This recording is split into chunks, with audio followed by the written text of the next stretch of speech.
Hello guys, Andrew here. Welcome back to Drew Tutorial. And in this video, I'm going to show you how to turn on Do Not Disturb on Windows 11. So you can do this two ways actually. First way is by clicking the time and date in the lower right hand side to expand this option here on Windows 11. And here at the top, you'll find notification, right? And you will see, for example, there's a little bell and it's when you hover over it, it's going to say Do Not Disturb is on.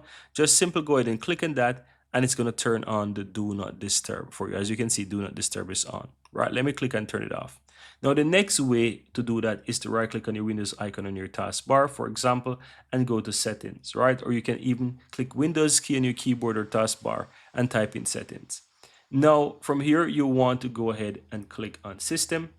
And from here in the list, you want to go to notifications. And under this section, you will also find Do Not Disturb. So you can simply toggle that feature on and Do Not Disturb is now on your PC. And that's all there is to it, guys.